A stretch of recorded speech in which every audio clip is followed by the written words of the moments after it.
poco también varió. El pasado 1 de octubre el recibo de la luz volvió a subir un 3%. Para muchas familias la luz es el segundo coste más gravoso después de lo que se paga por el alquiler o la hipoteca. Y a pesar de que el precio de la electricidad va subiendo y subiendo, pues parece ser que no hay manera de reducir lo que se llama el déficit tarifario.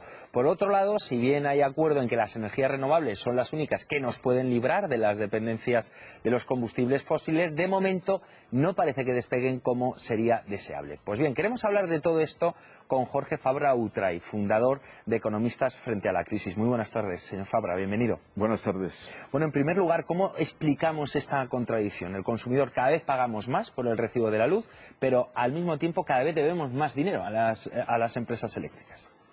Bueno, yo creo que es un problema de contabilidad regulatoria. Yo creo que las normas a lo largo de estos últimos años se han ido complicando, estableciendo contradicciones y al final han creado una maraña muy complicada que lleva a los consumidores a pagar costes superiores a los costes del suministro de la energía eléctrica que consumen.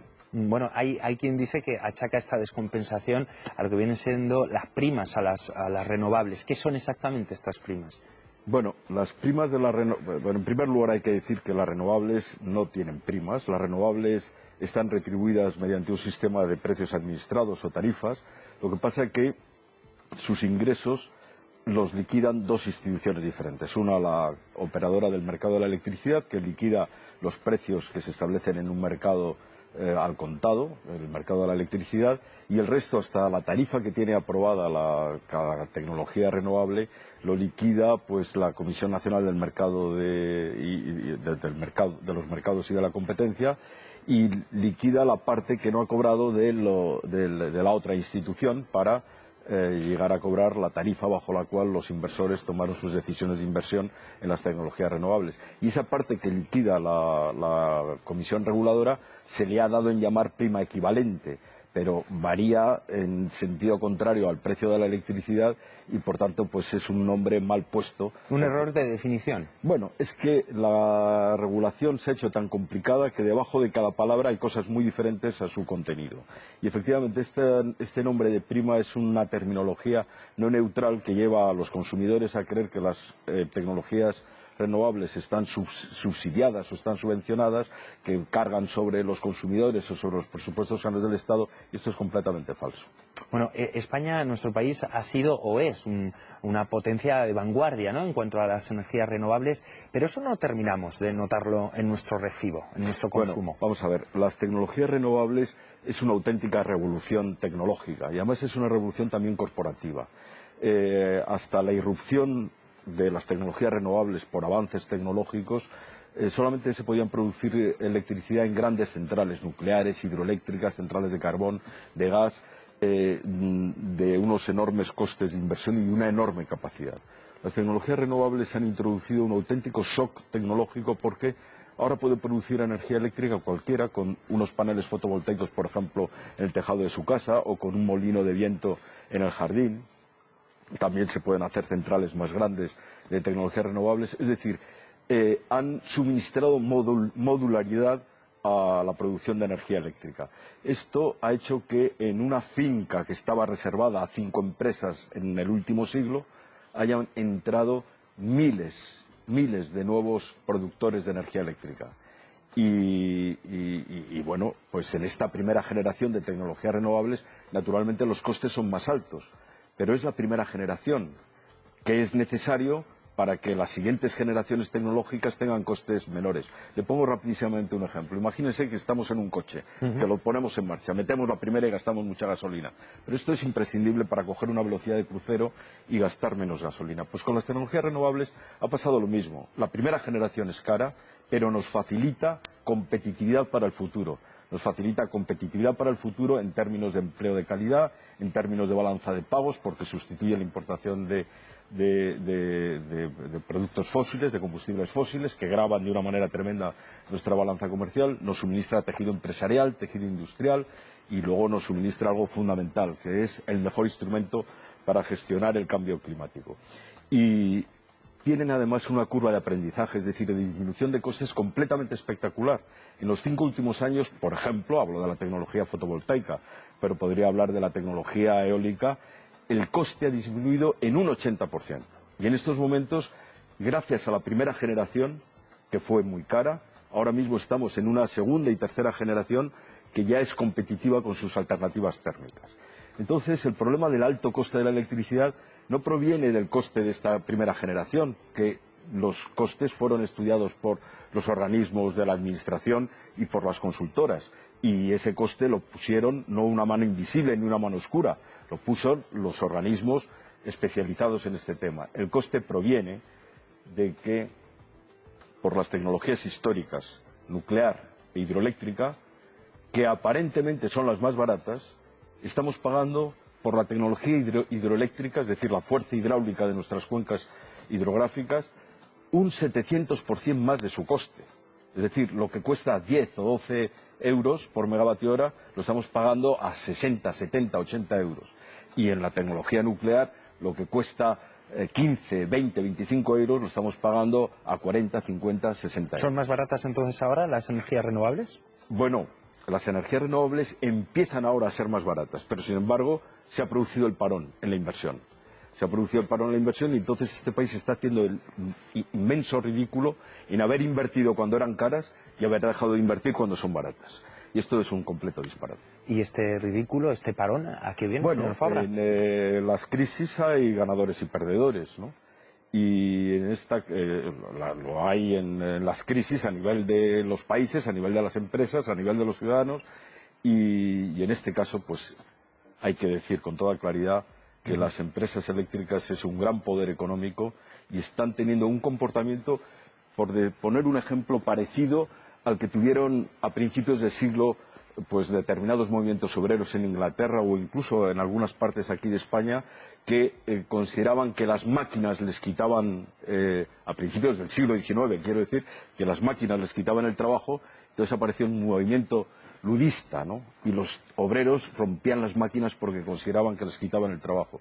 Pues de alguna forma las grandes empresas eléctricas están cayendo en una especie de ludismo empresarial, están frenando la nueva tecnología renovable porque consideran que les quitan el funcionamiento de sus grandes centrales eléctricas. ¿Cómo resolvemos entonces, señor Fabra, el déficit? Bueno, habrá el déficit tarifario. ¿Cómo habrá? Bueno, el déficit tarifario se resuelve de una manera muy sencilla, inmediatamente. No hay nada más que respetar las normas regulatorias bajo las cuales los inversores invirtieron en energía hidroeléctrica, en energía nuclear, en energía fotovoltaica o en energía eólica. Simplemente con eso quitaríamos de la tarifa los 5.000 millones de euros que hay que quitar y que están pagando además los consumidores. Bueno, las grandes empresas invierten, ¿no?, en energías renovables. Sí, las grandes empresas se han invertido fundamentalmente en energía eólica, pero en ese terreno comparten esas inversiones también con muchos otros inversores, ¿no? Y la energía fotovoltaica la despreciaron porque era muy modular y, sin embargo, aparece como la gran tecnología y la gran esperanza para producir energía eléctrica a costes muy eficientes y, naturalmente, sin ningún tipo de contaminación. Y hay que tener en cuenta que es seguramente la fuente de energía más autóctona que tenemos en este país, además más que en ningún país de la Unión Europea. No a todo el mundo gusta un parque eólico, desde el punto de vista paisajístico. Bueno, y demás. sí, no a todo el mundo le gusta un parque eólico, pero yo creo que a muy poca gente le gusta que este país haya llenado las costas de cemento, ¿no? Y nos encontramos con los alcaldes a veces, pues han apoyado urbanizaciones incluso de aspecto jerezano en mitad del Pirineo o en la costa de Gerona, y sin embargo pues se han opuesto al desarrollo de parques eólicos o de líneas de alta tensión, cuando realmente esos parques eólicos y esas líneas de alta tensión permiten justamente proteger la naturaleza. ¿Instalar un huerto solar o invertir en energía eólica sería un buen negocio? Bueno, ahora es un negocio malísimo, porque ha habido normas retroactivas que están llevando incluso a la quiebra a miles de inversores. Estamos en una situación de un conflicto tremendo, incluso con demandas a nivel internacional, porque ha habido inversores extranjeros que han invertido en España en energía eólica y fotovoltaica, y las normas han cambiado a mitad del partido y los ingresos que esperaban tener, y por tanto la rentabilidad que esperaban tener, calculada previamente por el gobierno en torno a un 8%, pues ha ido sufriendo diferentes medidas retroactivas que están produciendo incluso la quiebra pues de muchos inversores y desde luego de decenas y decenas de pequeños inversores. ¿Qué le parecen iniciativas como las que ha puesto en marcha la OCU, la Organización de Consumidores y Usuarios, con respecto a juntar a esa serie de grupos de consumidores comprando energía? Una buena iniciativa en el sentido de que hace un llamamiento a los consumidores para que de alguna forma se rebelen contra los altos costes de la energía eléctrica. En ese sentido me parece positivo. Pero el problema no está en la comercialización minorista. ¿Pero se conseguiría rebajar los precios? Bueno, se conseguiría rebajar muy poco porque la comercialización minorista en el sector eléctrico aporta muy poco valor añadido. Y donde hay poca aportación de valor, pues poco puede lograrse con la competencia. El problema fundamental está en el coste que estamos pagando a las tecnologías de generación histórica, es decir, a las grandes centrales nucleares hidroeléctricas. Ahí es donde está el gravísimo problema. Por la vía de los costes de la comercialización, yo creo que poco se puede hacer porque la comercialización aporta muy poco en el sector eléctrico. Tengan en cuenta que la electricidad nos llega a través de un cable y no hay ningún comercializador que nos lo traiga como nos trae el periódico o la botella de la leche a la puerta de nuestra casa. Entonces, señor Fabra, ¿qué hacemos los ciudadanos? ¿Debemos pensar en generar nuestra propia energía, la que vamos a consumir el día de mañana? Bueno, yo creo que el que tenga posibilidades de hacerlo, pues lo debería hacer si la regulación efectivamente no le penaliza, como está penalizando en estos momentos la regulación al autoconsumo de manera completamente esotérica y disparatada, en mi opinión. Pero, en fin, eso se podrá hacer. Lo que pasa es que España es un país urbano. Y la población se concentra fundamentalmente en grandes ciudades. Y claro, en las grandes ciudades hay poca superficie por habitante, y el sol se capta en grandes superficies, ¿no? Por tanto, son soluciones pues para núcleos más expandidos, urbanizaciones, vivienda unifamiliar, y efectivamente ahí podrá tener importancia. También podrá tener importancia en algunos polígonos industriales que tienen mucha superficie de tejados, y esto pues acabará imponiéndose contra el progreso. No hay nada que se pueda oponer. Se podrá retrasar y podrá crear perjuicios a la ciudadanía y a la situación del país, pero acabará llegando. El futuro es renovable de manera irremediable, no hay la menor duda. No se va a volver a construir una central nuclear, no se va a volver a construir una central de carbón ni una central de gas. Solamente se construirán aquellas centrales que puedan apoyar la intermitencia de las renovables que dependen de la disponibilidad de sol y de viento. ¿Cree que ha habido mala fe en cuanto a la disposición de la tarifa de precios? No es un problema de mala fe. Hay dos problemas que se entremezclan y que dan el peor de los resultados. El peor de los resultados. Hay intereses muy poderosos que quieren frenar el desarrollo de las renovables, aunque finalmente, pasados unos años, se incorporarán a ese proceso porque es irremediable, y hay también muchísima ignorancia, muchísima incomprensión del problema. Es decir, hay un diagnóstico equivocado. Y el diagnóstico es equivocado porque la regulación es una especie de torre de Babel. Detrás de las palabras que utiliza las normas hay un contenido que nada tiene que ver con el significado de las palabras. Es como un idioma que no comprendemos, ¿no? Y eso lleva a que incluso los propios legisladores, los propios tribunales de justicia, pues no entiendan lo que hay debajo, ¿no? Y solamente los expertos que están trabajando en las empresas eléctricas o los expertos que hemos trabajado en las empresas eléctricas comprendemos la situación. Lo que pasa es que, claro, los expertos que están trabajando en las empresas eléctricas pero supongo que tienen un conflicto de intereses. Alguien se está llevando un beneficio de todo esto. Sí. Las empresas eléctricas, las 5 empresas eléctricas de UNESA están en una situación, en mi opinión, que no correspondería a la que en una crisis como esta nos podemos permitir.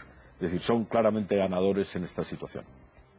Bueno, pues Jorge Fabra, aquí lo tenemos que dejar. Muchísimas gracias por iluminarnos en este tema que tanto nos preocupa. Es muy difícil iluminar este tema porque verdaderamente el asunto se ha hecho complejo innecesariamente, y para que nos podamos iluminar yo creo que había que hacer cero en la regulación y empezar de manera sencilla desde el principio.